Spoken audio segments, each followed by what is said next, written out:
جی ٹھیک ہو گیا۔ صلی اللہ علیہ محمد صلی اللہ علیہ وآلہ وسلم۔ اعوذ باللہ من الشیطان الرجیم، بسم اللہ الرحمن الرحیم۔ سورہ یوسف مکیہ، 111 اس کی آیات ہیں اور 12 اس کے رکوع ہیں۔ مکی صورت اسے کہتے ہیں جو ہجرت سے پہلے نازل ہوئی، اور جو صورت ہجرت کے بعد نازل ہوئی اسے مدنی صورت کہتے ہیں۔ اعوذ باللہ من الشیطان الرجیم، بسم اللہ الرحمن الرحیم۔ الف لام را، یہ حروف مقطعات میں سے ہے۔ حروف مقطعات قرآن پاک میں 28 صورتوں میں 29 صورتوں کے شروع میں آتے ہیں، 29 صورتوں کے شروع میں آتے ہیں، اور کل حروف مقطعات 14 ہیں۔ تو 29 صورتوں کے شروع میں اس طرح آتے ہیں کہ یہ بار بار، جیسے الف لام را، یہ 3-4 بار آیا ہے قرآن پاک میں۔ الف لام را، آگے لکھا ہوا کف، یعنی کف یہ امر ہے، ٹھہر جائیے یہاں۔ اس کی جو مراد اور معنی ہے اللہ اس کا رسول جانتے ہیں۔ تلک آیات الکتاب المبین، یہ کتاب مبین، روشن کتاب کی آیتیں ہیں۔ آیات مضاف، الکتاب موصوف، المبین صفت، موصوف صفت مل کے یہ مضاف الیہ بنے گا آیات کی، ٹھیک۔ تلک مبتدا اور آیات الکتاب المبین خبر ہو جائے گی کہ یہ روشن کتاب کی آیتیں ہیں۔ انا، بے شک ہم، انزلناہ، نازل کرتے ہیں اس کو، یعنی اس روشن کتاب کی جو آیتیں ہیں اس کو نازل کرتے ہیں، قرآن کو نازل کرتے ہیں عربی زبان میں۔ اس قرآن کو ہم نے عربی زبان میں نازل کیا ہے، لعلکم تعقلون، تاکہ تم اسے سمجھو۔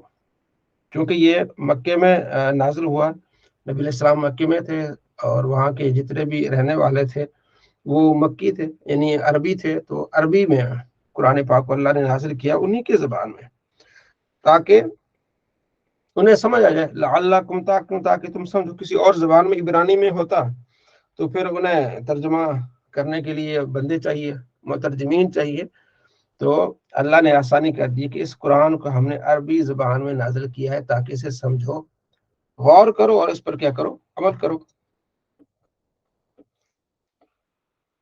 نحن نقص علیک، نحن ضمیر مرفوع منفصل، نقص ہم کس سے بیان کرتے ہیں، علیک آپ پر محبوب، احسن القصص، اچھے قصص، اچھے قصے، جس میں جو ہے وہ عبرت ہوتی ہے، جس میں تاریخ ہوتی ہے۔ بما اوحینا، اس کے ساتھ جو ہم نے وحی کی، الیک آپ کی طرف، ھذا القرآن، اس قرآن کو۔ وَإِن كُنْتَ، اگرچہ تھے آپ، من قبل، اس سے پہلے، لَمِنَ الْغَافِلِينَ، بے خبر تھے۔ اس میں قصہ ہے حضرت یوسف علیہ السلام کا۔ سورہ یوسف، پہلے رکوع میں یوسف علیہ السلام کا نام ہے، تو یوسف علیہ السلام کے قصے کی نسبت سے اس سورت کا نام ہی کیا پڑ گیا، سورہ یوسف۔ تو آپ اس سے پہلے بے خبر تھے، تو ہم نے یہ قصے آپ کو بیان کیے۔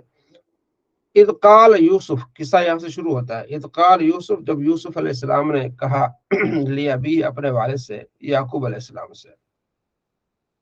آپ صلی اللہ تعالی علیہ وآلہ وسلم سے پوچھا گیا کہ سب سے زیادہ مکرم کون ہے، تو آپ صلی اللہ تعالی علیہ وآلہ وسلم فرمایا جو اللہ سے ڈرتا ہو۔ صحابہ نے عرض کیا رسول اللہ، اس سے ہمارا مراد یہ نہیں ہے۔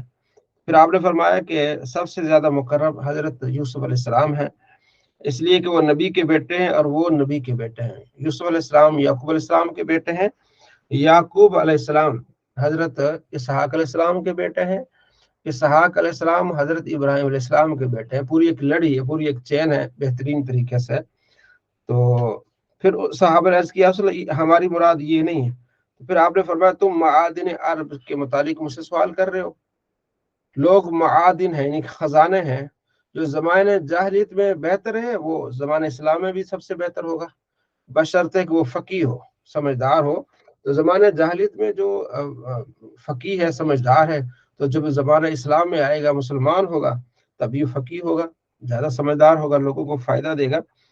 تو احادیث میں سورہ یوسف کا بھی کیا ہے، ذکر ہے، اور یوسف علیہ السلام کا بھی ذکر ہے۔ آپ علیہ السلام نے فرمایا، حضرت یوسف علیہ السلام نے اپنے والد سے کہا، یا آباتی، اے میرے باپ، انی رأیت احد عشرہ، بے شک میں نے دیکھے 12 کوکبن، ستارے، والشمس والقمر، سورج کو میں نے دیکھا ہے اور چاند کو میں نے دیکھا ہے، رأیتہم، میں نے ان کو دیکھا، لی ساجدین، لی مجھے، ساجدین سجدہ کر رہے ہیں، یعنی 11 ستارے ہیں، سورج ہے اور چاند ہے، یہ مجھے سجدہ کر رہے ہیں۔ تو 11 ستارے، 11 بھائی، سورج باپ، چاند ماں، تو اس حساب سے 11 ستارے ہیں جو مجھے، اور سورج اور چاند مجھے سجدہ کر رہے ہیں۔ قال یا بنی، حضرت یعقوب علیہ السلام فرمایا، اے میرے بیٹے، لا تقصص رؤیاک، یہ خواب جو ہے نا بیان نہ کرنا، علی اخواتی کا، اپنے بھائیوں کو یہ خواب بیان نہ کرنا، فیکیدوا لک کیدا، وہ تمہارے لیے کوئی سازش نہ بنائیں، کیونکہ حضرت یعقوب علیہ السلام حضرت یوسف علیہ السلام سے بہت محبت کرتے تھے، پیار کرتے تھے، ان کو اپنے پاس رکھتے تھے، تو بھائیوں کو حسد ہوتا تھا کہ ان سے پیار کیوں کرتے، چھوٹے تھے اس لیے، چھوٹے سے ویسے پیار ہوتا ہے، اور نازک تھے تو ان کو تھوڑا سا یہ ہوا کہ آپ اس سے پیار کیوں کر رہے ہیں، حسد کی وجہ سے۔ یہ قرآن پاک میں بھی حسد کا ذکر ہے کہ وَمِن شَرِّ حَاسِدٍ إِذَا حَسَد، تو اللہ تعالیٰ سے دعا کرو کہ اللہ حاسدین کے حسد سے تمہیں بچائے، ان کا جو شر ہے اس سے بچائے تمہیں۔ تو انہوں نے کہا تمہارے خلاف کوئی سازش نہ کریں، اس لیے آپ کیا کریں، یہ اپنے بھائیوں کو خواب نہ بتانا، فَأَكِيدُوا لَكَ كَيْدًا، وہ تمہارے لیے کوئی سازش بنائیں گے۔ تو اچھا، یہاں ایک بات یہ کہ حضرت یعقوب علیہ السلام نے ان کے بارے میں کہا کہ وہ کہیں تمہارے خلاف سازش نہ کریں، تو معلوم ہوا کہ اگر کہیں سے کسی کو نقصان پہنچنے کا اندیشہ ہو تو بندہ بات کر سکتا ہے کہ ہاں فلاں سے بات نہ کرنا، وہ تمہیں نقصان نہ پہنچائے، اگرچہ اس میں عیب ہوگا، کیونکہ وہ یہ شرارت کا اس میں عیب ہوگا یا کوئی اور چیز اس میں ہوگی، تو یہ اس میں حرج نہیں ہے۔ ایسے کچھ مواقع ہیں جس میں آپ کسی کی غیبت یا کسی کی برائی بیان کر سکتے ہیں، مثلا آپ سے کوئی کہے کہ جو ہے وہ فلاں ایک رشتہ آیا ہوا ہے ہماری بچی کے لیے، آپ اس کے بارے میں کیا کہتے ہیں؟ آپ جانتے ہیں اس بندے کے بارے میں کہ وہ نشہ کرتا ہے یا اس کے کچھ لچھن اچھے نہیں ہیں، تو آپ اس کو بتائیں، اس کے والد کو جو آپ سے مشورہ لے رہا ہے کہ جناب علی آپ کا کیا، کہ وہ رشتہ آیا ہے، تو آپ بتائیں گے، آپ اسے بتائیں گے کہ بھائی وہ نشہ کرتا ہے، وہ بندہ ٹھیک نہیں ہے، ٹھیک ہے، تو یہ بتانا آپ پر لازمی ہے۔ تو اس وقت اگرچہ وہ نشہ جو کرتا ہے یا کوئی اور عیب ہے، عیب اچھالنا صحیح نہیں ہے، لیکن ایسے موقع پر آپ جو ہے وہ بتا سکتے ہیں، اصلاح کرنی چاہیے۔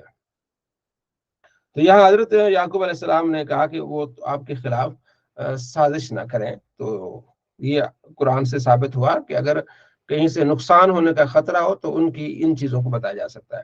ان الشیطان، بے شک شیطان، انسان کے لیے عدو مبین، کھلا دشمن ہے شیطان۔ وَكَذَلِكَ يَجْتَبِيكَ رَبُّكَ، اسی طرح تمہارے رب نے منتخب کیا، ربک آپ کو، وَيُعَلِّمُكَ، اور سکھایا ہے تجھے، من تعویل احادیث، تعبیروں کا علم، اللہ نے تمہیں تعبیروں کا علم سکھایا ہے، تو وَيُتِمُّ نِعْمَتَهُ عَلَيْكَ، اور تجھ پر اپنی نعمت مکمل کی ہے، وَعَلَىٰ آلِ یعقوب، اور آل یعقوب پر، کما اتمہا، جس طرح اللہ تعالیٰ نے مکمل کی یہ نعمتیں، علی ابویک، آپ کے باپ دادا، من قبل، آپ سے پہلے، باپ دادا کون ہے؟ ابراہیم اور اسحاق، ابراہیم اور اسحاق پر جس طرح اللہ تعالیٰ نے نعمتیں جو ہے وہ مکمل کی ہیں، اسی طرح یہاں بھی اس چیز کا ذکر ہے۔ ان ربک علیم الحکیم، بے شک آپ کا رب علم والا ہے اور حکمت ہے۔ تو یہاں 6 آیتیں بنتی جس کی تفسیر، اس میں کچھ چیزیں جو اہم ہیں ان میں سے ایک ہے خواب۔ خواب کا آنا یہ انسان کی فطرت میں ہے، جب آدمی سوتا ہے تو اسے خواب آتا ہے، ٹھیک ہے جی۔ اب اس میں اچھے خواب بھی آتے ہیں اور اس میں جو ہے وہ ڈراؤنے خواب بھی آتے ہیں، اور آپ صلی اللہ تعالیٰ علیہ وآلہ وسلم کا فرمان ہے کہ مسلمان کا خواب نبوت کا 46واں حصہ ہے، اور یہ بھی حدیث ہے کہ آخری زمانے میں جو مسلمان خواب دیکھے گا وہ بے عینی سچ ہوگا، اس کا خواب سچا ہوگا۔ اچھا، خواب کی کچھ 6 قسمیں ہیں. اس میں سے پہلا تو یہ ہے کہ رؤیا صادقہ، جو مسلمان خواب دیکھتا ہے اس کی کوئی نہ کوئی تعبیر ہوتی ہے. تو آپ صلی اللہ تعالیٰ علیہ وآلہ وسلم فرماتے ہیں کہ اچھا خواب دیکھو تو دوستوں کو بتاؤ. آپ بتا سکتے ہیں دوستوں کو اچھا خواب ہو. اور اگر برا خواب ہے، اور اس میں یہ بھی لفظ ہے کہ اچھا خواب ہو اور وہ اللہ کی طرف سے ہوتا ہے. جو اچھا خواب ہے، آپ مدینے گئے ہیں، آپ مکے گئے ہیں، ٹھیک ہے جی، آپ نے کوئی صدقہ، آپ نے قرآن پاک کی تلاوت کی ہے، کسی کی ہیلپ کی ہے، تو اچھا خواب اللہ کی طرف سے ہوتا ہے اور یہ لوگوں کو آپ بتا سکتے ہیں، دوستوں کو. برا خواب شیطان کی طرف سے ہوتا ہے، تو آپ نے کسی کو نہیں بتانا.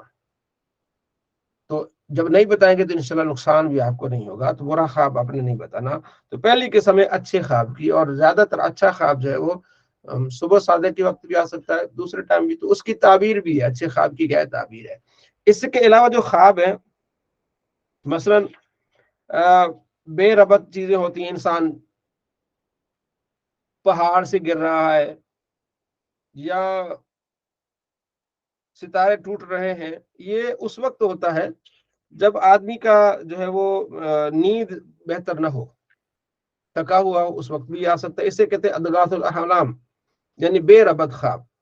ایک ہوتا ہے کہ آدمی جو سوچتا ہے، یعنی یہ پہلا جو خواب ہے اس میں یہ ہوتا ہے کہ اکثر جب پیٹ بھرا ہوتا ہے نا، یا بد ہضمی ہوتی ہے، تو اس وقت اس طرح کے خواب آتے ہیں کہ کہیں درخت سے گر رہا ہے، کوئی ایسی کوئی چیز ہو رہی ہے.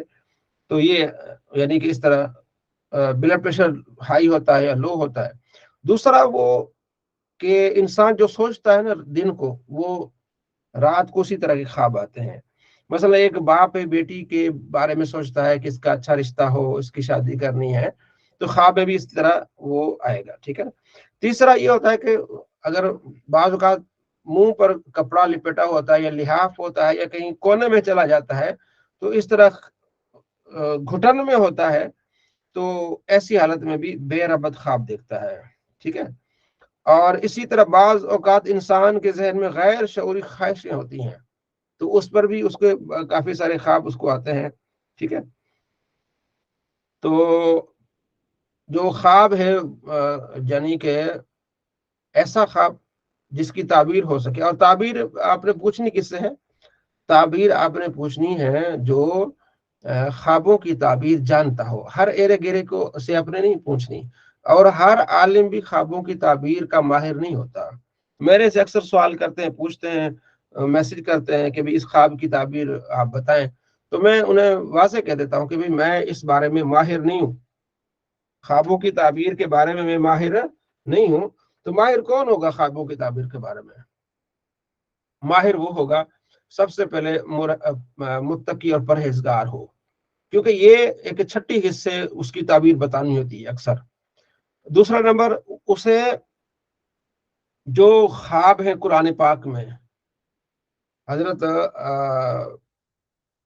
یوسف علیہ السلام کے سامنے خواب کی تعبیر ہوئی. جیسے دو آدمی نے کہا کہ آگے ہم پڑھیں گے سورہ یوسف میں کہ ہم نے خواب دیکھا ہے، ٹھیک ہے. ایک آدمی کہہ رہا ہے کہ میرے سر پہ جو ہے وہ روٹیوں کا ٹوکرا ہے، دوسرا آدمی کہہ رہا ہے کہ میں بادشاہ کو شراب پلا رہا ہوں. ایک یہ خواب قرآن پاک میں، اس کا علم ہونا چاہیے اسے. اور اسی طرح اسی سورہ یوسف میں ایک بادشاہ نے خواب دیکھا، 7 گائے ہیں موٹی تازی اور 7 گائے پتلی ہے، ایک یہ خواب ہے. پھر قرآن پاک میں حضرت ابراہیم علیہ السلام کا خواب کا ذکر ہے سورہ صافات میں. اس کی تفصیلوں سے معلوم ہونا چاہیے کہ جب آپ نے اپنے بیٹے کو کہا کہ میں نے خواب دیکھا ہے کہ میں آپ کو ذبح کر رہا ہوں، تو وہ بھی ہے. اس طرح سورہ فتح میں آپ علیہ السلام کا خواب ہے کہ اللہ نے آپ کو خواب دکھایا کہ آپ نے جو ہے وہ عمرہ کرنا ہے. تو پھر آپ علیہ السلام عمرہ کے لیے گئے آگے، پھر کفار نے روک لیا، اور اسی سلسلے میں صلح حدیبیہ ہوئی. پھر آپ واپس آئے اگلے سال، پھر آپ نے عمرہ کیا. تو یہ 4 خواب تو اس کا ذکر قرآن پاک میں ہے، تو اس کا علم ہونا چاہیے. اس طرح احادیث میں کئی خوابوں کا ذکر ہے، کئی روایات خوابوں سے متعلق ہیں. آپ صلی اللہ تعالیٰ علیہ وآلہ وسلم فجر کی نماز پڑھ کے 2 زانوں بیٹھتے تھے اور صحابہ کرام علی رضوان سے پوچھتے تھے بتاؤ بھائی کس نے رات خواب دیکھا ہے. تو صحابہ کرام وہ بتاتے تھے خواب، پھر آپ علیہ السلام اس کی تعبیر کرتے تھے. بعض اوقات دوسرے صحابہ کرام علی رضوان بھی تعبیر کرتے تھے. آپ علیہ السلام فرماتے ہیں کہ جب میں سویا ہوا تھا تو مجھے خواب میں دودھ کا پیالہ دیا گیا، دودھ کا پیالہ مجھے دیا گیا، میں نے اس دودھ سے پی لیا. حتیٰ کہ میں نے دیکھا کہ میرے ناخنوں سے سیرابی نکل رہی ہے، یعنی مکمل میں پیٹ بھر کے میں نے دودھ پیا، اور میں نے اپنا بچا ہوا دودھ عمر بن خطاب کو دے دیا۔ میں تسلی سے میں نے دودھ پی لیا، تو میں نے بچا ہوا دودھ عمر بن خطاب کو دے دیا۔ تو آپ کے گرد بیٹھے ہوئے صحابہ نے پوچھا کہ آپ نے اس دودھ سے کیا تعبیر لی ہے اے اللہ کے رسول، آپ نے اس کی کیا تعبیر فرمائی ہے؟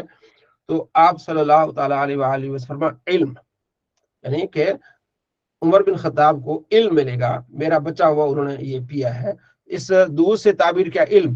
اب اسے کیا پتا چلا؟ کوئی بندہ دودھ دیکھے خواب میں پی رہا ہے تو اسے بھلائی، علم، بھلائی، اچھائی، اس طرح پھر وہ جو ماہر اور پرہیزگار متقی ہوگا، ان احادیث کا اس نے مطالعہ کیا ہوگا، تو اس طرح کے خواب دیکھے گا تو پھر وہ تعبیر اپنے حساب، کیونکہ خواب ایک طرح تو نہیں ہو سکتا، مختلف خواب ہو سکتے ہیں، مختلف۔ تو وہ دودھ پی رہا ہے، کسی کو دودھ دے رہا ہے، کسی سے دودھ لے رہا ہے، تو اب یہ حدیث اس کے سامنے ہوگی، تو اس حدیث سے وہ کئی نکات نکالے گا، کوئی چیزیں نکالے گا، تو ماہر کو کیا پتا ہونا چاہیے؟ قرآن پاک میں خواب ہوئے وہ اسے پتا ہونے چاہیے، پھر احادیث میں جو خوابوں کا ذکر ہے اس کو یہ پتا ہونا چاہیے۔ ایک اور حدیث میں حضرت ابو سعید خدری رضی اللہ عنہ سے روایت ہے کہ آپ صلی اللہ تعالیٰ علیہ وآلہ وسلم فرمایا، جس وقت میں سویا ہوا تھا تو میں نے خواب میں دیکھا کہ لوگ قمیص پہنے ہوئے میرے سامنے آ رہے ہیں، بعض کی قمیص پستانوں تک ہے اور بعض کی سے اوپر بھی ہے، لیکن عمر بن خطاب کو میں نے دیکھا کہ اس کی قمیص بالکل مکمل پیروں تک اس کی قمیص ہے، وہ گھسیٹتے ہوئے آ رہے ہیں۔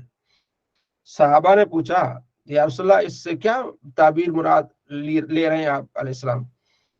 تو آپ صلی اللہ تعالیٰ علیہ وآلہ فرمائے اس سے تعبیر دین ہے، اب مطلب انہیں دین میں انہیں ترقی ملے گی، دین کا یہ کام کریں گے، غلبہ ہوگا۔ اور حضرت عمر فاروق پھر جب وہ خلیفہ بنے تو دیکھیں 22,000 مربع کلومیٹر جو آپ نے یعنی اتنا ایریا جو آپ کے انڈر آیا، پھر آپ کی فتوحات ہیں۔ تو اب اس طرح اور بہت سارے خواب ہیں، حدیثوں میں پورا ایک چیپٹر ہے خوابوں سے متعلق۔ تو ماہر کیا کرے گا؟ ان کو پڑھے گا، پھر اس کے بعد محدثین نے کتابیں لکھی ہیں، مثلا ایک تابعی بزرگ ہے محمد بن سیرین، ان کی کتاب ہے تعبیر الرؤیا، تو ماہر اس کو پڑھے گا، یا آپ بھی پڑھ سکتے ہیں، اس کتاب کو پڑھیں گے اور اس طرح کا کوئی خواب آپ کو نظر آیا تو اس کی آپ تعبیر کر سکتے ہیں، تعبیر الرؤیا کتاب ہے۔ اور اسی طرح عبد الغنی نابلسی کی کتاب ہے تعبیر المنام۔ اسی طرح ایک کتاب ہے اعلیٰ حضرت رحمۃ اللہ علیہ کی طرف منسوب ہے، ٹھیک ہے،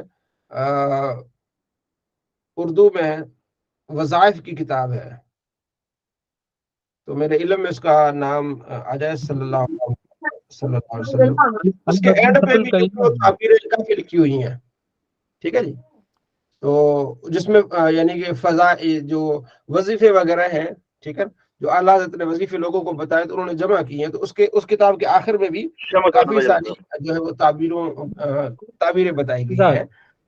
اگر آپ سے کوئی خواب پوچھتا ہے تو آپ کتاب دیکھ سکتے ہیں، اگر اسی کتاب کے اگر اسی طرح کوئی خواب آئے تو آپ بتا سکتے ہیں کہ بھلا خواب ہے، اچھا خواب ہے، لیکن اگر آپ کہتے تھے بھائی میں اس میں ماہر نہیں ہوں تو یہ سب سے اچھی بات ہے۔ امام محمد بن سیرین رحمۃ اللہ علیہ یہ 70 صحابہ کے شاگرد گزرے ہیں، امام محمد بن سیرین یہ ماہر تھے جو ہے وہ خوابوں کے۔ اچھا، خواب پسندیدہ خواب کہ نبی صلی اللہ تعالیٰ علیہ وآلہ وسلم کی خواب میں آپ علیہ السلام کا دیدار ہو، کیا ہی بات ہے۔ اور آپ صلی اللہ تعالیٰ علیہ وآلہ وسلم کا فرمان ہے کہ جس نے مجھے خواب میں دیکھا اس نے مجھے ہی دیکھا، کیونکہ میری شکل و شباہت میں شیطان نہیں آ سکتا، اور جس نے مجھے خواب میں دیکھا وہ مجھے حقیقتاً بھی دیکھے گا، یہ بخاری میں حدیث ہے۔ اب اس کی شرح کی ہے محدثین نے کہ جس نے آپ صلی اللہ تعالیٰ علیہ وآلہ وسلم کو خواب میں دیکھا اس نے آپ علیہ السلام کو دیکھا۔ ابن عباس صحابی کے پاس ایک شخص آیا، اس نے کہا کہ میں نے آپ صلی اللہ تعالیٰ علیہ وآلہ وسلم کو خواب میں دیکھا ہے، تو آپ نے فرمایا ذرا حلیہ بتا، تو انہوں نے کہا کہ حضرت امام حسن جیسے حضرت امام حسن ہے نا، اس کی شکل صورت اس طرح میں نے دیکھی ہے۔ تو حضرت ابن عباس نے کہا بالکل تو نے صحیح کہا ہے، کیونکہ آپ صلی اللہ تعالیٰ علیہ وآلہ وسلم کی یعنی حضرت حسن کے نقش نین حضور سے ملتے تھے، تو نے پیارے نبی صلی اللہ تعالیٰ علیہ وآلہ وسلم کو دیکھا ہے۔ تو آپ صلی اللہ تعالیٰ علیہ وآلہ وسلم کو خواب میں دیکھنا، یہ آپ صلی اللہ تعالیٰ علیہ وآلہ وسلم کو ہی خواب میں دیکھنا ہے۔ پھر آگے جو ہے وہ ہے کہ آپ صلی اللہ تعالیٰ علیہ وآلہ وسلم نے جو فرمایا کہ جس نے مجھے دیکھا وہ عنقریب مجھے ظاہری صورت میں بھی دیکھے گا۔ تو اس کے بارے میں بہت ساری اپنی اپنی رائے محدثین کی اور فقہا کی، ٹھیک ہے جی۔ تو اس میں امام جلال الدین سیوطی رحمۃ اللہ علیہ، ان کی رائے یہ کہ ایسے ہی ظاہری شکل و صورت دنیا میں بھی آپ صلی اللہ تعالیٰ علیہ وآلہ وسلم کی زیارت ہو سکتی ہے، یہ کوئی جو ہے بعید نہیں ہے۔ اور کئی انہوں نے پھر حوالے بھی اپنی کتاب میں دیے ہیں۔ علامہ غلام رسول سعیدی رحمۃ اللہ علیہ نے اسی حدیث اسی آیت کی تفسیر کرتے ہوئے کافی سارے اس پر ان حوالوں کا بھی ذکر کیا ہے کہ آپ صلی اللہ تعالیٰ علیہ وآلہ وسلم کو خواب میں دیکھنے والا ظاہری صورت میں بھی ایسے محدثین ہیں۔ اور امام جلال الدین سیوطی رحمۃ اللہ علیہ کے بارے میں ہے کہ انہوں نے 75 مرتبہ آپ صلی اللہ تعالیٰ علیہ وآلہ وسلم کو ظاہری صورت میں دیکھا ہے۔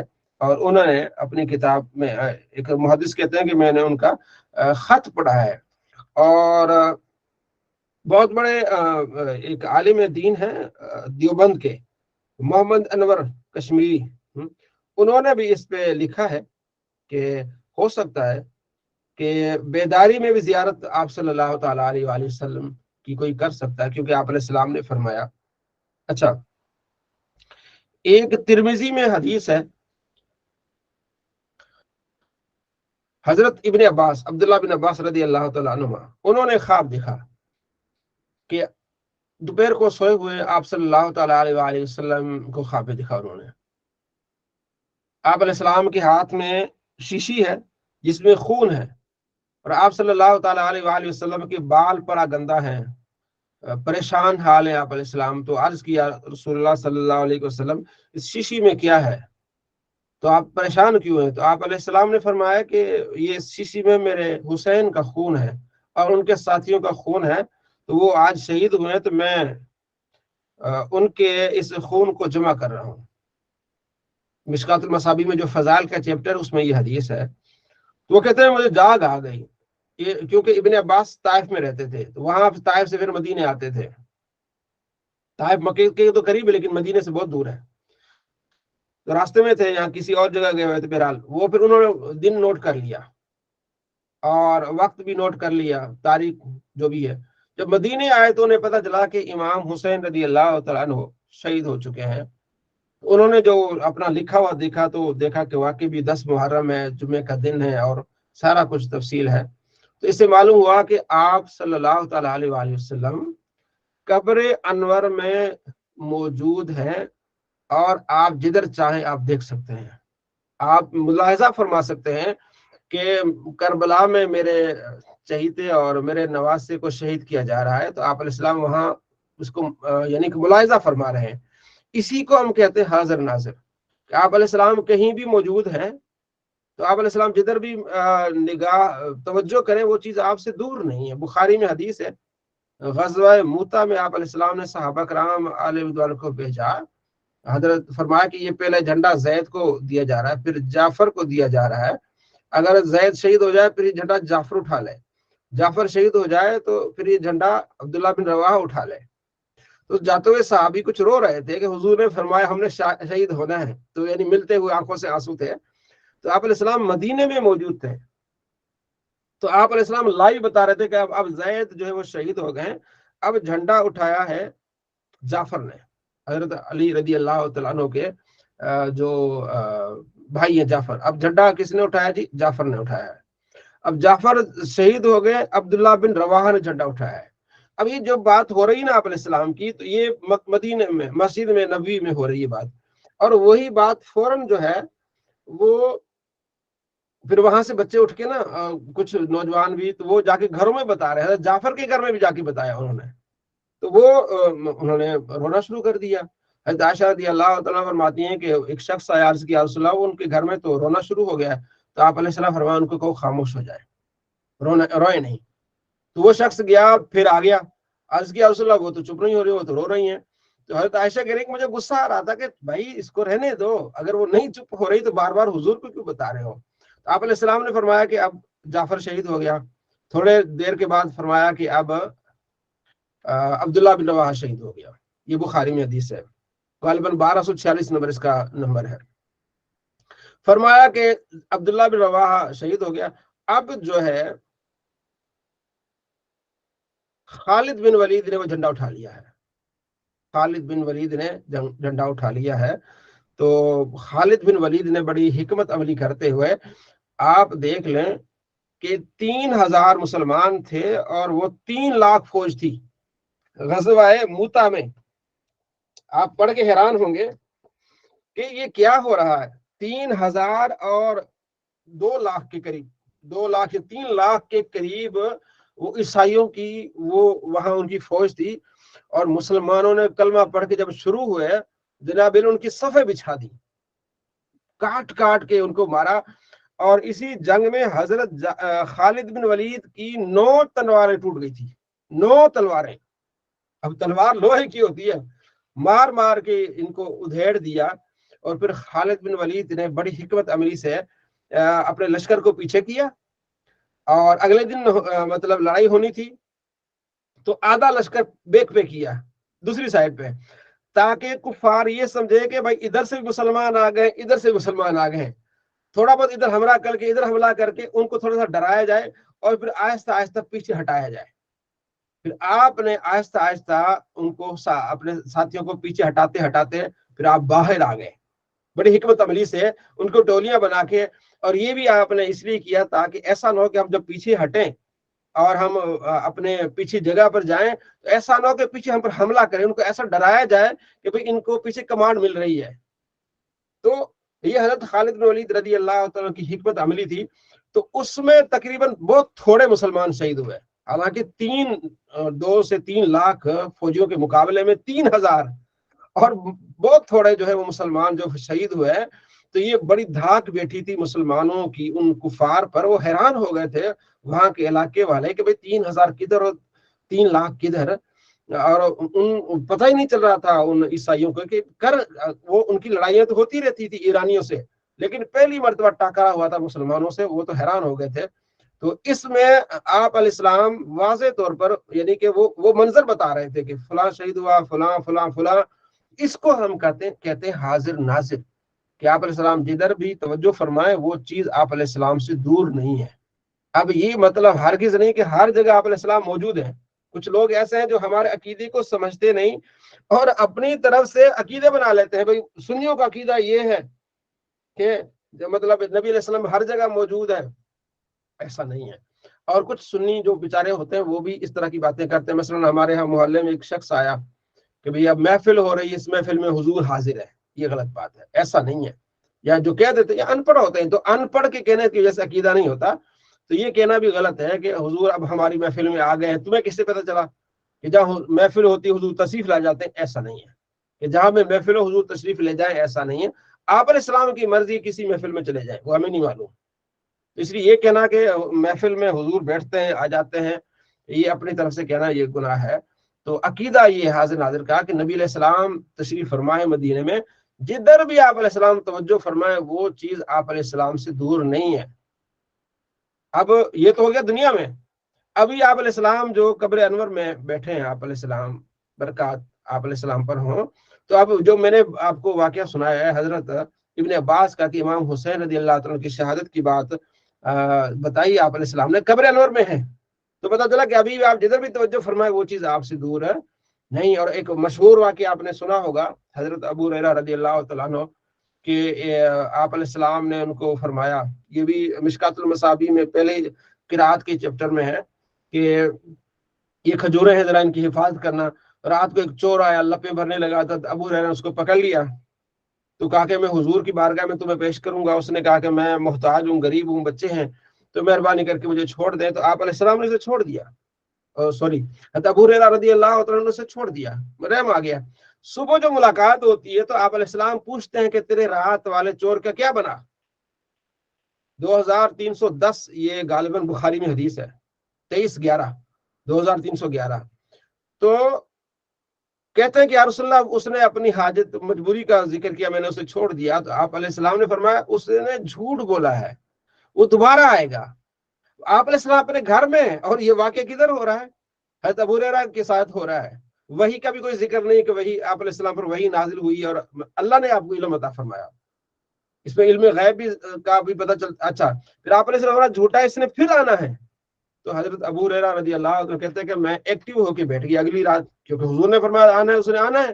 اب یہ ہے کہ علم غیب یہاں سے ثابت ہوتا رہا ہے، حاضر ناظر بھی اور علم غیب۔ تو وہ چور آیا، لپے بھرنے لگا، تو حضرت ابو ہریرہ رضی اللہ تعالیٰ کہتے ہیں کہ میں نے پھر اس کو پکڑ لیا کہ اب تمہیں حضور کی بارگاہ میں لے جاؤں گا۔ اب اس نے کوئی نہیں جوتے مارے، تو پتہ چلا کہ اگر کسی چور کو پکڑو تو پھر پولیس کے حوالے کرو یا بڑے کے پاس لے جاؤ، تاکہ پتہ چلے کہ واقعی بھی اس چوری کی سزا کیا ہو سکتی ہے۔ تو اس نے پھر وہی منت سماجت، میرے بچے چھوٹے ہیں، میں بیمار ہوں، مطلب محتاج ہوں۔ تو حضرت ابو ہریرہ رضی اللہ عنہ کو پھر جو ہے وہ رحم آ گیا، تو آپ نے اسے چھوڑ دیا۔ اگلے دن فجر کی نماز میں جاتے حضور پہلے پوچھ لیتے ہیں۔ میں نے ایک وہابی سے یہ حدیث سنی، وہ کہہ رہے تھے کہ حضور حضرت ابو ہریرہ نے حضور کو بتایا، حالانکہ جھوٹ ہے حدیث پر۔ حدیث میں الفاظ ہے کہ آپ علیہ السلام نے اس سے پوچھا رات والے چور کا کیا بنا۔ حدیث میں 2 نمبری کرتے ہیں، کیونکہ ان کے عقیدے کے خلاف نہیں تھی نا، تو سوری ان کے عقیدے کے خلاف تھی، ان کے عقیدے کی موافقت اس میں نہیں پائی جا رہی تھی، تو اس لیے انہوں نے حدیث کو بھی جو ہے وہ مروڑنا شروع کر دیا۔ تو عرض کیا رسول اللہ، اس نے منت سماجت کی تو میں نے اسے چھوڑ دیا۔ تو آپ صلی اللہ تعالیٰ علیہ وآلہ وسلم فرمایا کہ پھر آئے گا۔ تیسری رات آیا تو حضرت ابو ہریرہ رضی اللہ تعالیٰ عنہ کہا اب تو میں تمہیں نہیں چھوڑوں گا، ہر روز بہانے بنا لیتے ہو۔ اس نے کہا جی آج مجھے جو ہے وہ آپ جانے دیں، میں تمہیں ایک اچھی بات بتاتا ہوں کہ سونے سے پہلے آیت الکرسی پڑھو، انشاءاللہ اللہ کی طرف سے فرشتے آئیں گے اور تیرے مال کی حفاظت کریں گے، چوری نہیں ہوگا۔ یہ اچھی بات میں تمہیں بتا رہا ہوں، مجھے چھوڑ دو۔ تو حضرت ابو ہریرہ رضی اللہ تعالیٰ عنہ نے اسے چھوڑ دیا۔ تو حضرت ابو ہریرہ رضی اللہ تعالیٰ عنہ نے اسے چھوڑ دیا۔ صبح ہی آپ علیہ السلام فرماتے ہیں کہ تیرے رات والے چور کا کیا ہوا؟ تو عرض کیا رسول اللہ، اس نے ایک اچھی بات بتائی ہے کہ آیت الکرسی پڑھ کے سو گے تو تمہارے مال کی حفاظت ہوگی۔ تو آپ علیہ السلام نے فرمایا کہ ہے تو جھوٹا لیکن بات اچھی کی ہے اس نے، تمہیں پتا ہے کون ہے وہ؟ تو عرض کی نہیں، فرمایا وہ شیطان تھا، 3 راتوں سے جو تیرے پاس آ رہا تھا وہ کیا تھا؟ شیطان تھا۔ اب یہاں 3 باتیں آپ یاد رکھیں۔ پہلی بات یہ، آپ صلی اللہ تعالیٰ علیہ وآلہ وسلم اپنے گھر میں موجود ہیں اور آپ کو معلوم ہے کہ وہ شیطان تھا، اسے آ رہا ہے جا رہا ہے، اس سے عقیدہ حاضر ناظر کا کہ آپ جدھر توجہ فرمائے وہ آپ سے دور نہیں ہے، علم غیب کا بھی عقیدہ۔ اچھا، اب دوسری بات یہ، کچھ لوگ کہتے ہیں کہ بھائی شیطان بھی کوئی بات بتائے نا تو قبول کر لینی چاہیے، اچھی بات۔ مرزا جیلمی کہتا ہے کہ شیطان بھی اچھی بات بتائے اسے قبول کر لینی چاہیے۔ بھائی تجھے کیسے پتا چلا کہ اچھی بات ہے؟ شیطان جب تجھے، یہاں تو حضور نے فرمایا نا کہ اچھی بات ہے، اس کی بات، یہ تو ہم اس لیے اس کو مان لیتے ہیں کہ نبی علیہ السلام نے فرمایا کہ ہاں یہ بات اچھی ہے۔ تو اگر آپ علیہ السلام نہ فرماتے تو اچھی نہ ہوتی کوئی۔ تو تمہیں اگر کوئی بتائے شیطان، تمہیں کیسے پتا چلا کہ یہ بات اچھی ہے کہ غلط ہے؟ تو کہتا ہے شیطان بھی کوئی بات بتائے نا، اچھی نیکی کی بات بتائے تو اسے قبول کرے۔ بھائی تجھے کیسے شیطان بتائے گا، مجھے بتاؤ، تو کیسے شیطان کو دیکھا گا؟ تیسری بات جو یہ مرزا جیلمی عوام کو دھوکہ دیتے ہوئے کرتا ہے کہ لو جی، اگر یہ کہتے ہیں ہمارے بابوں کو علم غیب ہے، اگر حضرت ابو ہریرہ کو علم غیب ہوتا تو بابوں سے تو صحابی افضل ہے نا، تو صحابی کو علم غیب نہیں ہوا، صحابی کو پتا نہیں چلا کہ یہ کون ہے، تو یہ کہتے ہمارے بابوں کو علم غیب نہیں، علم غیب ہے۔ یہ بھی دھوکہ ہے۔ بات یہ ہے کہ اللہ اپنے نبی کے وسیلے سے صحابہ کو علم غیب عطا فرمائے، لیکن اس کا مطلب یہ ہرگز نہیں کہ ہر صحابی کو علم غیب ہے، ہر وقت علم غیب ہے، یا ایک اللہ کے ولی کو علم غیب ہے، ہر وقت علم غیب ہے۔ میں آپ کو ایک حدیث سناتا ہوں، کرامات کے چیپٹر پہ حدیث ہے، مشکات المصابیح میں جو کرامات کا چیپٹر ہے نا، اس میں حدیث ہے، حضرت جابر کہتے ہیں کہ میں جنگ احد سے ایک رات پہلے میری ملاقات ہوئی میرے والد سے عبداللہ سے، اور میرے والد نے کہا کہ بیٹا جو تیری بہنیں اور میری بیٹیاں ہیں ان کا خیال رکھنا، کل میں نے شہید ہونا ہے، کل میں نے شہید ہونا ہے، سب سے پہلے میں نے شہید ہونا ہے کل۔ اور ایسا ہی ہوا، اگلے دن حضرت عبداللہ جو جابر کے والد وہ شہید ہو گئے۔ اب یہ جو آپ بتا رہے کل میں نے شہید ہونا ہے، اب کل کا کس نے دیکھنا ہے؟ کیسے پتا چلا کہ وہ کل شہید ہوں گے؟ کیا پتا نہ ہوتے؟ تو یہ کیا ہے، کل کی بات آج بتا رہی بھی علم غیب ہے کہ نہیں ہے؟ تو علم غیب انہیں عطا ہوا اللہ کے نبی کے وسیلے سے، تو پتا چلا کہ اللہ عطا فرماتے، لیکن اس کا ہرگز یہ نہیں مقصد کہ ہر صحابی کو ہر وقت علم غیب ہو یا ہر ولی کو ہر وقت علم غیب ہو۔ اس حدیث سے معلوم ہوا کہ اللہ اپنے محبوبوں کو عطا فرماتے ہیں نبی کے وسیلے سے۔ اب اس بات کو اٹھانا کہ ہر وقت ہی بھائی تم کہتے ہو بابوں کو علم غیب ہے تو اس کو کیوں نہیں؟ امام جعفر صادق رحمۃ اللہ علیہ کے پاس ایک شخص آیا، تو آپ نے اس کے دل کو پڑھ لیا، آپ نے اس کی باتوں کا جواب دیا اس کے بولنے سے پہلے ہی۔ اب اللہ نے عطا فرمایا، کشف عطا فرمایا۔ اب اس کا یہ مطلب ہر نہیں کہ ہر وقت ہی کشف ہوتا اللہ کے ولیوں کو، ٹھیک ہے؟ ہر وقت ہی کشف چڑھتے ہیں کہ جناب علی وہ کہتے ہیں تمہارے بابے بزرگ جو ہے وہ آپ کہتے ہیں ان کے دل تو پڑھ لیتے ہیں، لکھا ہوا نہیں پڑھتے، کیسی باتیں کرتے ہیں؟ ایک ہوتا ہے اللہ تبارک و تعالیٰ کی طرف سے جو حصی علم ہوتا ہے، چھٹی حص جو اللہ فرماتے میں ان کی آنکھیں بن جاتا ہوں اور میں ان کے جو ہے وہ ہاتھ بن جاتا ہوں، تو اللہ تبارک و تعالیٰ ان کے ایک وہ کیفیت عطا فرماتا ہے، انہیں ایک نور سے منور کرتا ہے، وہ ان کے دلوں کے حال جان لیتے ہیں۔ اب یہ جو ظاہری چیزیں ہیں اس کا مطلب اس پر ہم نے کوشش کرنی ہوتی ہے، محنت کرنی ہوتی ہے، اس کو دیکھنا ہوتا ہے، اس کو پڑھنا ہوتا ہے، بہت ساری ایسی چیزیں ہوتی ہیں۔ تو یہ خواب سے متعلق ہم نے آپ سے گزارش کی، اس میں اگر آپ کے کچھ سوالات ہیں تو پھر ہم لیتے ہیں، پھر اگلی کتاب پڑھ لیتے ہیں۔ جی السلام علیکم، جی ذوالفقار صاحب۔ السلام علیکم سر۔ وعلیکم السلام۔ کیا حال سر؟ پہلے تو آواز کلیئر آ رہی ہے ساری؟ جی جی بہترین آ رہی ہے، آواز بالکل صاف آ رہی ہے۔ ٹھیک ہے، تو اس میں اگر آپ کوئی ایسی ایک طاہر سید طاہر نے مجھے آپ نے ہینڈ ریز کیا تھا سید طاہر صاحب؟ جی وہ آپ نے فرمایا تھا نا حضرت السلام علیکم ورحمۃ اللہ وبرکاتہ، تو آپ نے فرمایا تھا نا حضرت کتاب کون سی ہے، تو میں کہنے لگا تھا وہ شمع شبستان رضا جو ہے نا۔ ہاں شمع شبستان رضا، شمع شبستان رضا، جی جی جی ٹھیک ہو گیا۔ چوتھا خواب کون سا تھا؟ ایک تو حضرت یوسف علیہ السلام نے دیکھا، ایک حضرت ابراہیم علیہ السلام نے، ایک نبی پاک صلی اللہ علیہ وسلم کا تھا۔ چوتھا قرآن پاک میں کس کا خواب ہے؟ وہ ہے نا تو ایک بلکہ ایک ہے وہ جو دو قیدی تھے جو آپ کے ساتھ، انہوں نے خواب دیکھا تھا، قیدیوں نے؟ ہاں ایک خواب دیکھا تھا عزیز مصر نے۔ ٹھیک ہے جی، پھر تو 5 ہو گئے نا؟ بالکل 5 ہو گئے، 5 ہو گئے۔ یہ حضرت ابراہیم علیہ السلام ہے۔ ہاں ابراہیم علیہ السلام نے دیکھا، ٹھیک ہے۔ تو ویسے حضرت یعقوب علیہ السلام کا، حضرت داؤد علیہ السلام ان کا، حضرت ذکر علیہ السلام، یہ دوسرا انجیل میں آ رہے ہیں۔ ہاں ہاں تو 5 خوابوں کا ذکر آ گیا نا قرآن پاک میں۔ ہاں جی، ہاں یہ چیزیں ٹھیک ہے جی۔ صلی اللہ علیہ محمد صلی اللہ علیہ وسلم۔ اب ہم آتے ہیں حدیث کی طرف، ٹھیک ہے جی۔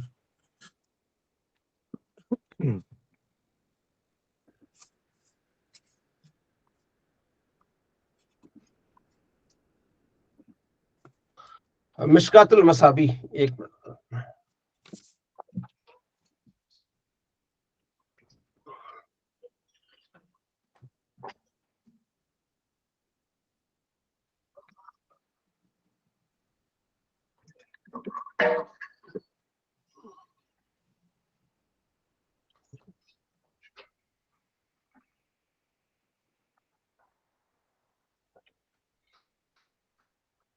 صلی اللہ علیہ محمد صلی اللہ علیہ وسلم۔ باب من صلی صلاۃ مرتین، یہ باب ہے کہ 2 مرتبہ نماز پڑھنا، 2 مرتبہ، کہ آپ نے فرض نماز پڑھی ہے، اس کے بعد مسجد میں گئے اور وہاں نماز ہو رہی ہے تو آپ اس نماز میں شامل ہو جائیں۔ یہ ہوتا ہے 2 مرتبہ نماز پڑھنا۔ اس میں یہ ہے کہ فجر کی نماز نہ ہو اور مغرب کی نماز نہ ہو، کیونکہ فجر کے بعد سنتیں نہیں ہیں، اور مغرب کی نماز 3 نفل تو نہیں ہوتی، کیونکہ آپ نے نماز فرض پڑھ لی، اس کے بعد جو نماز ہوگی وہ نفل ہوگی، وہ فرض نہیں ہوگی۔ تو اس بارے میں وَأَنْ جابر قال كان معاذ بن جبل يصلي مع النبي صلی اللہ علیہ وسلم ثم يأتي قوم فيصلي بهم۔ بخاری مسلم میں روایت ہے کہ حضرت جابر آپ علیہ السلام کے پیچھے نماز پڑھتے، پھر آ کے قوم کو نماز پڑھاتے۔ اب یہاں بڑی مطلب وہی ہے کہ آپ پہلے حضور کے پیچھے نماز پڑھتے، پھر آگے قوم کو نماز پڑھاتے۔ اب حضور کے پیچھے نماز پڑھ رہے ہیں تو اگر یہ فرض ہے تو جو قوم کو پڑھا رہے ہیں تو آپ کی نفل ہے اور قوم کی فرض ہے۔ یہ تو کیسے ہو سکتا ہے کہ امام نفل پڑھ رہا اور قوم فرض پڑھ رہی ہو؟ تو اب ایک تو یہ ہے کہ یہ ابتدائی زمانہ تھا، ابتدائی زمانے میں یہ احکام تھے، ٹھیک ہے، کہ جو ہے وہ ایک حضور کے پیچھے نماز پڑھ کے آئے اور پھر آ کے وہ اپنے دوسرے ساتھیوں کو پڑھائے۔ دوسرا یہ کہ آپ جو حضور کے پیچھے نماز پڑھتے تھے وہ نفل تھی، اور جو قوم کو پڑھاتے تھے وہ کیا تھے؟ فرض تھے۔ یہ بھی ہے۔ انہیں سے بات ہے قال کہتے کان معاذ یصلی مع النبی صلی اللہ علیہ وسلم عشاء، کہ معاذ آپ علیہ السلام سے ساتھ نماز پڑھتے تھے، پھر یرجع الی قوم ہی، اور پھر وہ قوم کو نماز پڑھاتے تھے، فیصلی بهم العشاء، عشاء کی وہی لہو نافلہ، یہ ان کے لیے نفل ہوتی۔ اب یہاں وضاحت آ گئی کہ دوسری نفل ہے یا پہلی نفل ہے۔ اگر پہلی نفل ہے تو پھر مسئلہ نہیں ہے، اگر دوسری نفل ہے تو پھر وہی ہے کہ ابتدائی زمانے میں ایسا اس کی اجازت تھی، کیونکہ ابتدائی زمانے میں صحابہ کرام علیہ رضوان نماز میں باتیں بھی کرتے تھے، پھر آپ علیہ السلام نے اسے کیا کر دیا؟ روک لیا۔ الفصل الثانی، دوسری فصل میں یزید بن اسود سے کہ میں آپ علیہ السلام کے ساتھ حج میں شریک ہوا تو فصلیت معه صلاۃ الصبح فی مسجد الخیف، تو میں نے نماز پڑھی آپ علیہ السلام کے ساتھ مسجد خیف میں۔ فلما قضا صلاۃ، جب نماز مکمل ہوگی، وانحرف فاذا هو برجلین، تو جب نماز مکمل ہوگی دو آدمی وہاں موجود تھے، ٹھیک ہے، انہوں نے نماز نہیں پڑھی تھی۔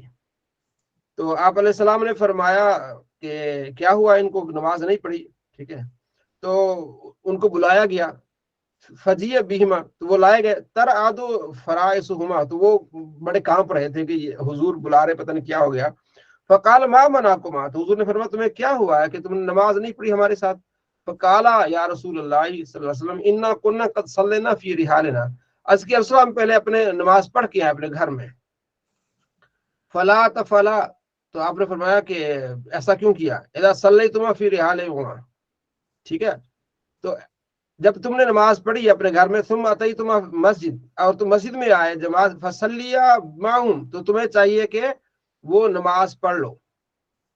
فإنها لكما نافلہ، تو تمہارے لیے کیا ہو جائے گی؟ نفل ہو جائے گی۔ اگر تم نے گھر میں نماز پڑھی ہے اور مسجد میں آئے ہو اور دیکھا کہ نماز ہو رہی ہے تو تم اس میں شامل ہو جائے، نفل ہو جائے گی۔ اب یہاں مسئلہ یہ ہے کہ یہ نماز کون سی تھی؟ یہ نماز ہے صبح کی نماز ہے، ٹھیک ہے جی۔ اب ہمیں جو ہے نا وہ محدثین کی ضرورت پڑتی ہے۔ اب یہاں اس کے بغیر گزارا نہیں ہے کہ اب محدثین کیا رائے دیتے ہیں، کیونکہ نبی علیہ السلام فرماتے ہیں کہ فجر کے بعد جو ہے وہ نفل نہیں ہے۔ ہم پیچھے پڑھ کے ہیں مشکات میں بھی، بخاری مسلم ہے کہ فجر کے بعد نفل نہیں ہے۔ اب یہاں حضور فرما رہے ہیں کہ تم نے کیوں نہیں پڑھا؟ اب وہ ہم اصول حدیث جو پڑھ رہے ہیں اس میں تطبیق دیں گے یا ہم اس کو کہیں گے ناسخ منسوخ؟ یہاں اس میں تطبیق کیا تطبیق ہو سکتی ہے؟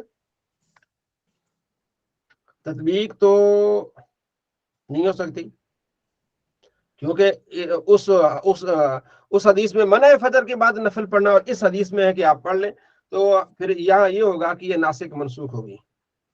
یہ حدیث کیا ہوگی؟ منسوخ ہو جائے گی اس حدیث سے جس میں آپ علیہ السلام فرمایا کہ فجر کے بعد سنتیں نہیں ہیں۔ دو ہی حل ہیں، تطبیق دیں گے یا اس کے بعد پھر ناسخ منسوخ والا اصول ہوگا۔ تو یہاں پھر محدثین نے اس حدیث کو منسوخ قرار دے دیا، کیونکہ فجر کے بعد نہیں۔ اس میں آگے بھی حدیثیں آ رہی ہیں، اسی کی منسوخیت پر آ رہی ہیں حدیثیں۔ الفصل الثالث، تیسری فصل ہے کہ ان بصر بن محجن اپنے والد سے روایت کرتے ہیں کہ وہ انه کان فی مجلس مع رسول اللہ صلی اللہ علیہ وسلم، وہ آپ علیہ السلام کے ساتھ مجلس میں بیٹھے ہوئے تھے، فاذن بالصلاۃ، اذان ہو گئی نماز کی، فقام رسول اللہ صلی اللہ علیہ وسلم فصلى، آپ علیہ السلام کھڑے ہوئے اور آپ نے نماز پڑھائی، ورجع واپس آئے، وہ محجن بھی مجلسی، اور محجن اسی جگہ بیٹھے ہوئے تھے۔ فقال رسول اللہ، آپ علیہ السلام نے فرمایا کہ ما منعک ان تصلی مع الناس، تجھے کیا ہوا کہ تم لوگوں کے ساتھ نماز نہیں پڑھا؟ اللہ سے بیرجل مسلم، کیا تو مسلمان نہیں ہے؟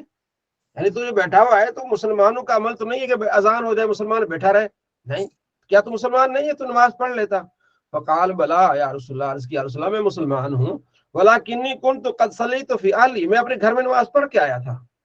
فقال رسول اللہ صلی اللہ علیہ وسلم اذا جئت المسجد، حضور فرمایا جب تم مسجد میں آؤ وکنت قد صلیت، اور تم نے نماز پڑھ لی ہو، فاقیمت الصلاۃ، فاقیمت الصلاۃ، نماز قائم ہو جائے، فصلی مع الناس، تو لوگوں کے ساتھ نماز پڑھو، وَإِن كُنْتَ قَدْ صَلَّيْتَ، اگر جو تم نے پہلے نماز پڑھی ہو، ٹھیک ہے، اس کا تمہیں اجر ملے گا، آگے حدیث میں آتا ہے۔ تو اب یہ ظہر میں ہو، مغرب میں، ظہر میں ہو سکتا ہے، عشاء میں ہو سکتا ہے، ٹھیک ہے جی۔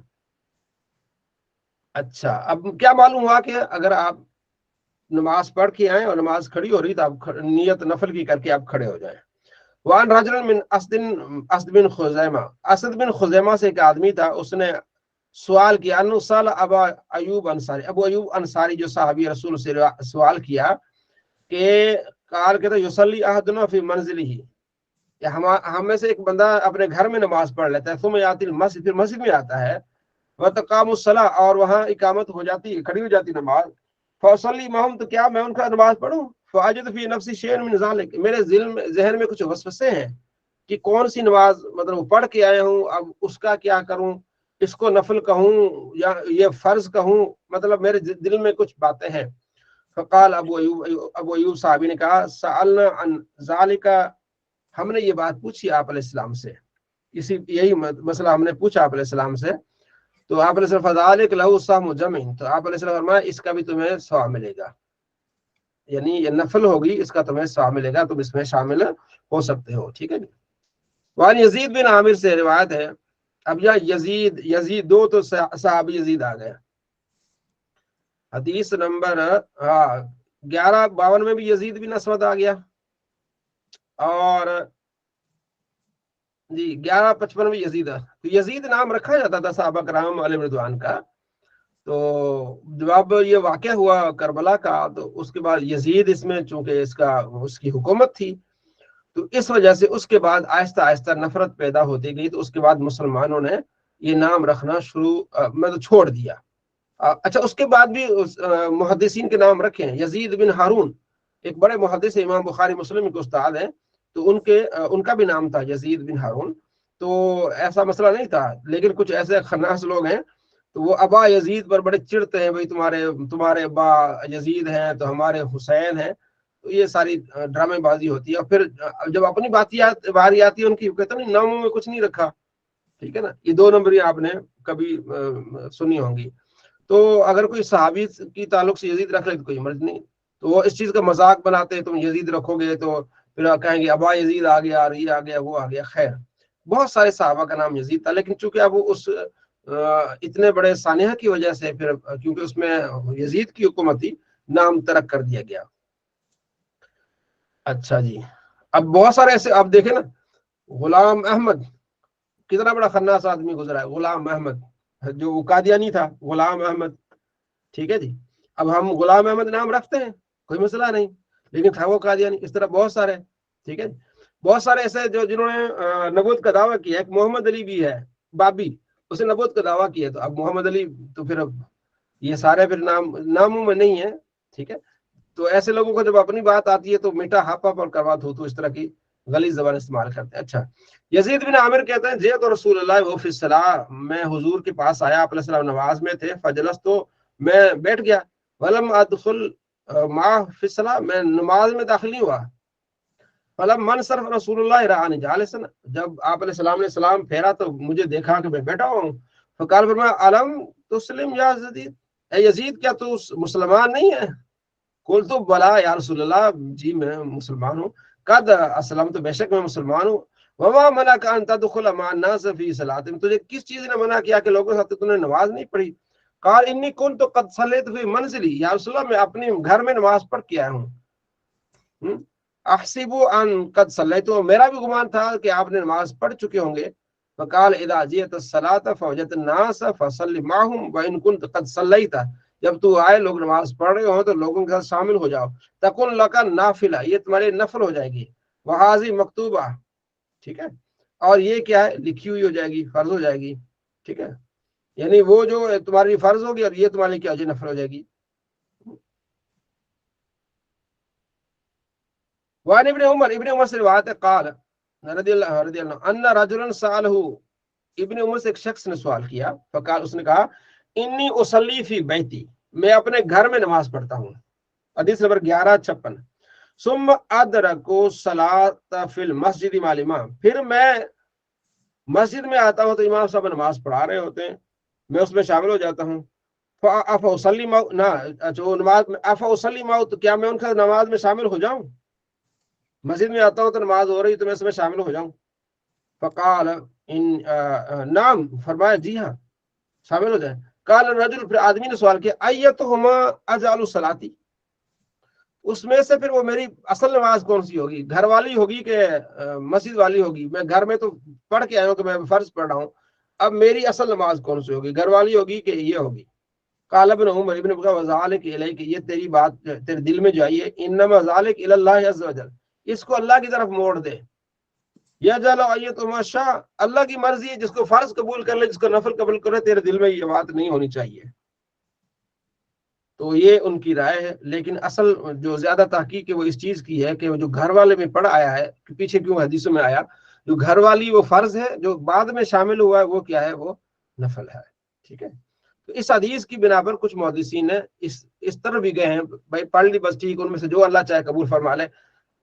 وان سلیمان مولا میمونہ کہتے ہیں اتیت ابن عمر علی البلاد، بلاد جگہ پر میں ابن عمر کے پاس آیا، وہم یصلون، تو وہ لوگ وہاں آئے تو لوگ نماز پڑھ رہے تھے.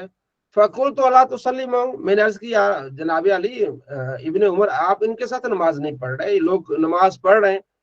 فقال قد صلیت، تو عبداللہ بن عمر نے کہا کہ میں نماز پڑھ چکا ہوں. وانی سمعت رسول اللہ، میں نے سنا ہے آپ علیہ السلام سے، یقول حضور فرماتے لا تصلوا صلاۃ فی یوم مرتين، دن میں دو نمازیں مت پڑھنا، یعنی ایک نماز کو دو مرتبہ مت پڑھنا.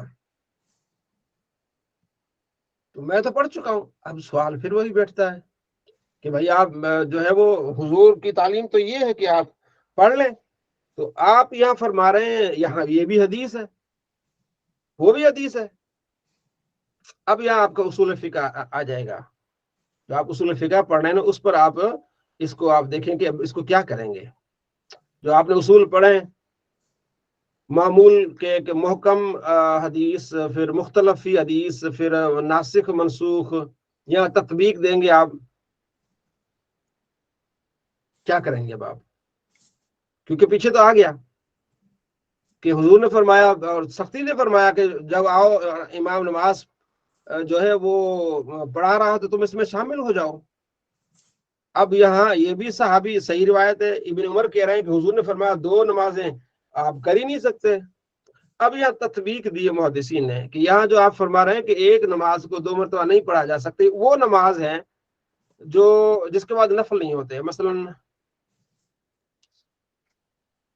فجر کی نماز ہے، فجر کی نماز، اور مغرب کی نماز ہے جس میں نفل نہیں ہوتے، 3 نفل ہوتے ہی نہیں ہیں. تو یہ اس سے مراد یہ ہوگی کہ مطلب ایک نماز کو دو مرتبہ کیسے پڑھا جا سکتا ہے؟ زہر فجر تو پڑھ لی، اب دوبارہ نفل تو ہے نہیں، دوبارہ پڑھے گا تو فجر ہی ہوگی. تو اس سے مراد یہ لی جاتی ہے، اس کو کہتے ہیں تطبیق، جو آپ اصول حدیث پڑھ رہے ہیں. ٹھیک ہو گیا. اگلی نافع روایت کرتے ہیں کہ قال کہتے ہیں ان عبداللہ بن عمر، یہ نافع اس کو کہتے ہیں گولڈن چین، کہ مالک نافع اور عبداللہ بن عمر. ٹھیک ہے، امام مالک روایت کرتے ہیں نافع سے، نافع روایت کر رہے ہیں عبداللہ بن عمر سے. کان یقول، کہا کرتے تھے عبداللہ بن عمر، من صلی المغرب او الصبح، جس نے مغرب کی نماز پڑھی ہے یا فجر کی نماز پڑھی ہے، ثم ادرکہما مع الامام، ان دونوں نمازوں میں یا مغرب میں یا فجر کی نماز میں اگر اس نے امام کو پا لیا، فلا یعود لہما، تو امام کے ساتھ نماز نہ پڑھے، دوبارہ اس کو لوٹائے نہیں. اب معلوم ہوا وہ جو پہلی حدیث جو ہم نے پڑھی تھی پہلے ہی غالباً حاجی، یہ جو ہم نے حدیث پڑھی تھی 1152، جس میں آپ علیہ السلام فرماتے ہیں کہ بھائی فجر کی نماز میں یزید بن اسود کہتے ہیں کہ حضور کے ساتھ تھا حج کے موقع پر، حضور نے ان کو فرمایا کہ کیوں نہیں تم نے پڑھی، تو فجر کی نماز تھی. اب یہاں حضرت عبداللہ بن عمر کہہ رہے ہیں کہ آپ نے جو ہے وہ فجر میں آپ نے نہیں یہ کام کرنا کہ نماز گھر میں پڑھ کے آئیں اور فجر میں جو ہے امام کھڑا ہے تو پھر آپ فجر میں شامل نہیں ہوں گے، اور جو ہے وہ آپ مغرب میں بھی شامل نہیں ہوں گے، کیونکہ مغرب میں کیا ہوتے ہیں 3 رکعتیں ہوتی ہیں اور 3 رکعت نفل نہیں ہوتے. تو یہ اس کی تھی وضاحت. جی کیا فرماتے ہیں آپ؟ سر اس میں جو نیت کون سی کریں گے؟ اگر فرض کیا، فرض پہلے پڑھ لیے ہیں، دوبارہ جماعت مل گئی ہے، دوبارہ ہم پڑھنا چاہتے ہیں، جو نفل شامل ہو جائیں گے، فرض کی نیت کریں گے یا نفل کی؟ نفل کی کریں گے. نفل کی نیت کریں گے، ہوں گے امام کے پیچھے لیکن ہوں گے امام کے پیچھے، نفل کی نیت کریں گے. ٹھیک ہے. ٹھیک ہے. صلی اللہ علیہ محمد صلی اللہ علیہ وسلم. تو اس میں آپ کو جو ہے وہ اصول حدیث یہ کام آئے گا آپ کو. سر اثر کے بعد بھی تو نہیں ہوتی نا نفل؟ ہاں نفل نہیں ہوتے، ہاں وہ بھی اس میں شامل ہو جائے گا. اثر کے بعد بھی نفل نہیں ہوتے، پھر اس میں بھی نہیں پڑھ سکتے، جیسے فجر اور مغرب میں جی جی جی جی پھر صرف زور اور عشاء پڑھ سکتے ہیں. زور اور عشاء ہو جائے گی پھر. صحیح ہے. اچھا یہ تھی محکم مختلف الحدیث اور ناسخ اور منسوخ. یہ بڑا اہم ہے جو آپ نے اس کو پڑھا ہے. تو اس کو آپ نے سمجھا، پڑھا ہے نا، اس کو آپ نے پڑھ لیا میرے خیال میں اس کو نا. جی پہلے پڑھا. جی جی ٹھیک ہو گیا. اس کو مزید آپ اپنے حساب سے دیکھ لیجئے گا تاکہ آپ کو اس کا فائدہ ہو. ٹھیک ہے جی. صلی اللہ علیہ محمد صلی اللہ علیہ وسلم.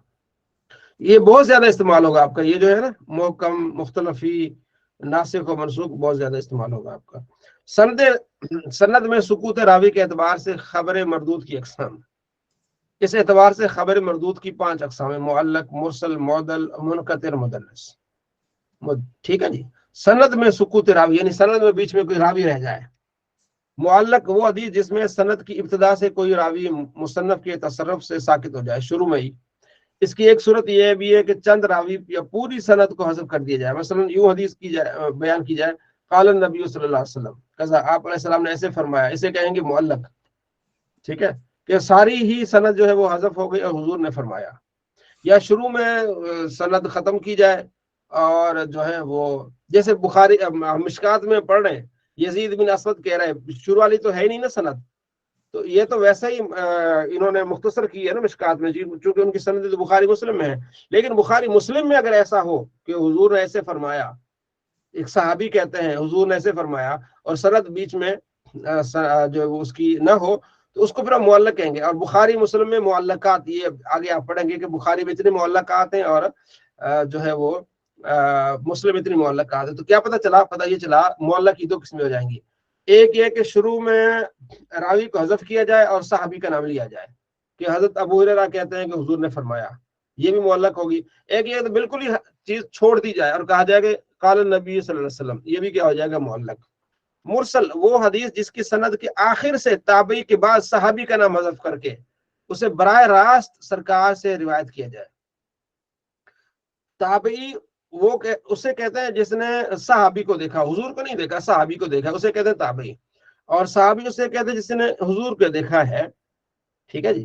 اب وہ صحابی کو چھوڑ رہا ہے اور تابعی کہہ رہا ہے کہ میں نے حضور نے یوں فرمایا. اب حضور کو تو دیکھا ہی نہیں اس نے، اسے کہیں گے مرسل. ٹھیک ہے. مثال ان سعید بن مسیب ان رسول اللہ صلی اللہ علیہ وسلم، سعید بن مسیب کہتے ہیں کہ آپ صلی اللہ تعالی علیہ وآلہ وسلم نہا عن المزابنہ تھے، آپ علیہ السلام نے مزابنہ سے، بے مزابنہ سے منع فرمایا ہے. ایک بے ہے. تو اس حدیث کو سعید بن مسیب جو کہ تابعی ہے نے براہ راست سرکار سے روایت کی ہے، تو اسے ہم کیا کہیں گے؟ جو ہے وہ مرسل. آگے معضل وہ حدیث جس کی سند سے 2 یا 2 سے زائد راوی پے در پہ ساکت ہوں.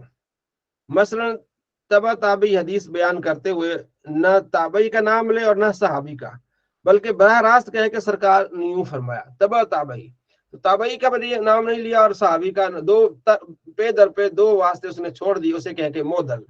مثال جیسے اس کی مثال امام مالک فرماتے ہیں کہ بلغنی ان ابی ہریرہ رضی اللہ عنہ ان رسول اللہ صلی اللہ تعالی علیہ وسلم للمملوک طعام وکسوۃ بالمعروف ولا یکلف من الاعمال الا ما یطیق.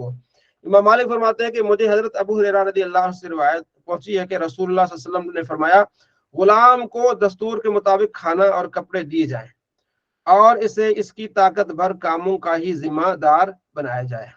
اس حدیث کی سند میں حضرت امام مالک رحمہ اللہ ابو ہریرہ رضی اللہ عنہ کے درمیان 2 راوی محذوف ہیں. 2 راوی. اس لیے حدیث معضل ہے. ٹھیک ہے جی.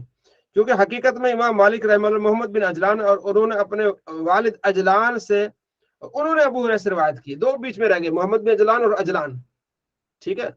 امام مالک نے سنا تھا محمد بن عجلان سے، محمد بن عجلان نے سنا ہے عجلان اپنے والد سے. تو عجلان جو ہے وہ حضرت ابو ہریرہ سے روایت کرے، دو راوی رہ گئے، تو اس کو کیا کہیں گے ہم؟ معضل. منقطع وہ حدیث جس کی سند میں کوئی بھی راوی ساکت ہو جائے. عموماً اس کا اطلاق اس حدیث پر ہوتا ہے جس میں تابعی سے نیچے درجے کا کوئی شخص صحابی سے روایت کرے، تابعی سے بھی نیچے کہے کہ حضور نے ایسا فرمایا. مطلب ابو جیسے روا عبد الرزاق عن الثوری عن ابی اسحاق عن یزید بن یسع عن حذیفہ مرفوعا کہ ان ولیتموها ابا بکر فقوی امین. اس حدیث کے سند سے ایک راوی ساکت ہے جس کا نام شریک ہے. یہ راوی سوری اور ابو اسحاق کے درمیان سے ساکت ہے. ٹھیک ہے. کیونکہ سوری نے یہ حدیث ابو اسحاق سے نہیں سنی بلکہ شریک سے سنی ہے، تو شریک نے ابو اسحاق سے. اب یہ سوری ان ابی اسحاق، یہ جو ہے نا سوری ہے ان ابی اسحاق. ٹھیک ہے. یہ جو امام سوری ہے نا، تو ابو اسحاق سے اس کی ملاقات. اب یہ کیسے پتا چلے گا؟ اب یہ مطلب یہ ایسے پتا چلے گا کہ ہم اس کی ہسٹری پڑھیں گے، امام سفیان سوری کی، اور ابو اسحاق کی بھی ہمیں اس لیے پتا ہوگا. اب ابو اسحاق کے فوت ہونے کے بعد پیدا ہوا ہے سوری، تو کیسے سوری کہہ سکتا ہے کہ ابو اسحاق نے یہ بات کی ہے؟ تو پتہ چلا کہ بیچ میں ایک راوی ہے، وہ کن شریک ہے. تو سوری نے شریک سے سنی ہے، شریک نے ابو اسحاق سے سنی، تو یا بیچ میں راوی منقطع ہے، معذوف ہے. ٹھیک ہے. تو اس کو ہم کہیں گے منقطع. آگے مدلس، جس حدیث کی سند کا عیب پوشیدہ رکھا جائے اور ظاہر کو سنوار کر پیش کیا جائے، اسے مدلس کہتے ہیں. یعنی ظاہری طور پر اس کو اچھا بنا کے پیش کیا جائے، اس میں ایک خفا تھی، کمی تھی، اس کو چھپایا جائے. مثال اس کی دو قسمیں ہیں. ٹھیک ہے. مدلس الاسناد اور مدلس الشیخ. مدلس الاسناد اسناد، اچھا وہ حدیث جس کو راوی اپنے شیخ سے سنے بغیر ایسے الفاظ سے شیخ کی طرف نسبت کرے. شیخ سے نہیں سنا لیکن اس طرح کے الفاظ بیان کر رہا ہے جسے پتہ چلے کہ شیخ سے اس نے سنا ہے، اس کو گمان ہو، تو اس کی صورت یہ ہے کہ راوی نے حدیث اپنے شیخ کے علاوہ کسی اور سے سنی ہو لیکن روایت کرتے وقت ایسے الفاظ ذکر کرے جو شیخ سے سماع کا ابہام کرتے ہوں، جیسے قال، ان اور انا. اسے کہتے ہیں مدلس الاسناد. ٹھیک ہے. کہ اس طرح کے الفاظ کرے کہ ان سلیمان، تو سلیمان یہ ہے مطلب اس کا استاد، لیکن اس نے سنا نہیں اس سے، تو وہ گھما رہا ہے اس بات کو.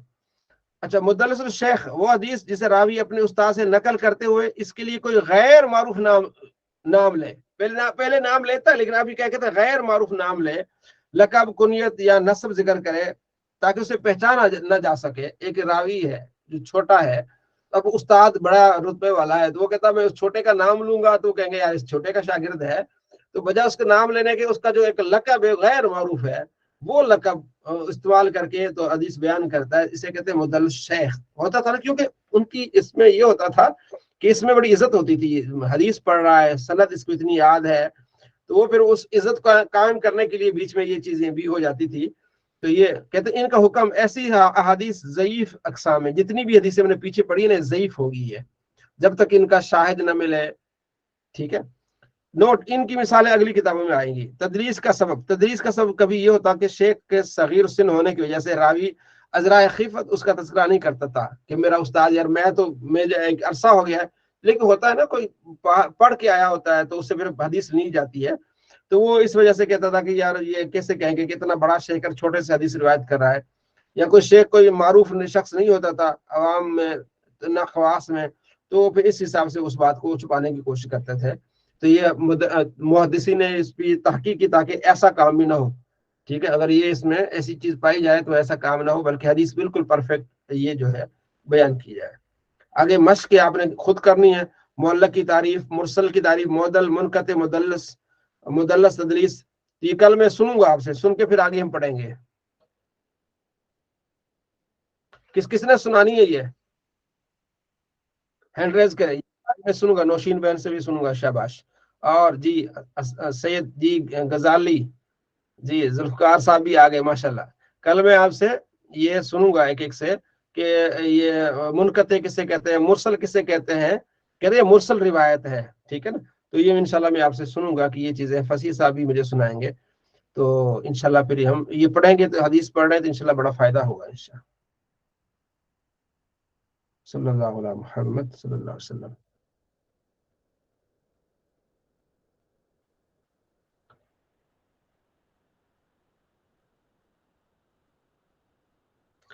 جی ٹھیک ہے ذوالفقار صاحب.